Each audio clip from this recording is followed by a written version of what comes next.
Estamos de regreso en este espacio, en el último bloque comercial, y vamos a escuchar el comentario de Daniel Adame Osorio. ¿Cómo estás, Daniel? Buen día. Gracias, Raúl. Un saludo muy afectuoso a ti, a nuestra audiencia. Y hoy día, digamos, con el proceso que estamos viviendo y también recorriendo ya sin el marco del tejido institucional que marcó básicamente todo el siglo XX, nos hace recordar muy bien el clásico de don Daniel Cosío Villegas, que en uno de sus títulos nos recordó justamente con ese nombre al actual presidente, justo porque nos habla del estilo personal de gobernar ese libro, cuya tesis general nos dice básicamente que el presidente de la República, de que se trate en su día, nos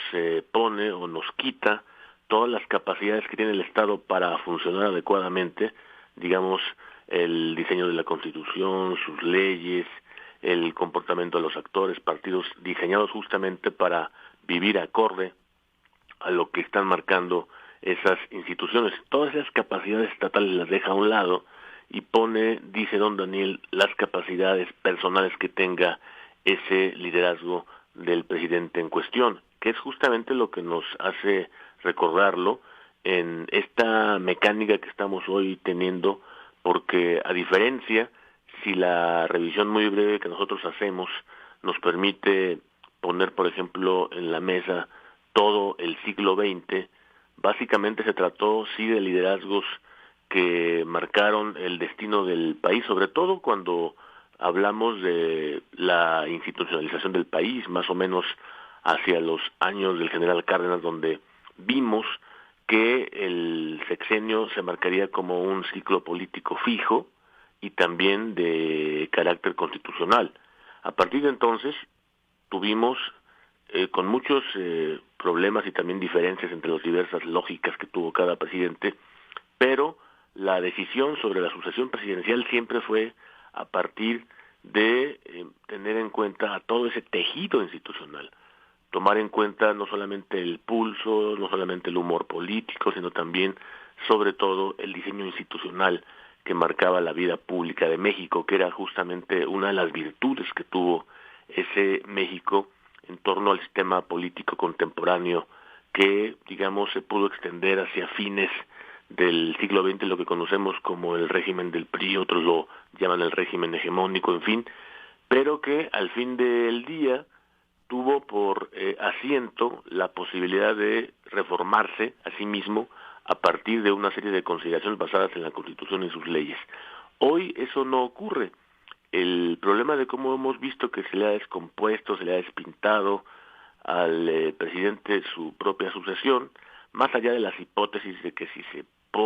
digamos que si se queda o se va, porque digamos que el problema central ya está resuelto en la Constitución. Mientras no tengamos reformas constitucionales en torno a la reelección, que eso está muy bien puesto en nuestra ley fundamental, todo lo demás que digamos respecto de ese tema de la reelección serán muy interesantes hipótesis, debates, presunciones para hablar en medios, para considerar una producción editorial, pero no para ponerlo en la mesa como un asunto de primera relevancia de la vida pública del país. En ese entorno, si nosotros vemos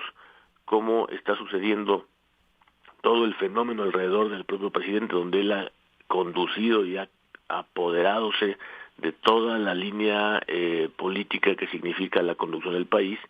esa, digamos, es una concentración excesiva, sí, del poder, pero que ya en la segunda parte seccional se le ha ido complicando porque no hay más focos de atención en los que se pueda descargar toda esa luz que necesita de otros actores. Entonces necesitamos, por tanto, observar que esos problemas que están surgiendo de coyuntura respecto, y también de estructura, por cierto, respecto de los acontecimientos que le van marcando la vida pública en su contra, como a pesar del buen resultado que tuvo de las elecciones, no fue lo que él deseaba, el tema de la línea 12 del metro, y la imposibilidad de que logren un acuerdo entre sí mismos, hablo de todo ese gran conglomerado que llaman Morena, y si nosotros a todo ello sumamos que no hay, digamos, un punto de encuentro, ni tampoco de reglas básicas de convivencia, como sí lo tuvo, por ejemplo, con muchos problemas en el siglo XX, pero que todos los actores y aspirantes a la sucesión presidencial acataban finalmente lo que disponían esas reglas, las que estaban en la ley y las que no estaban. Por tanto, me parece a mí que el asunto hoy más relevante será dilucidar si el presidente podrá poner en práctica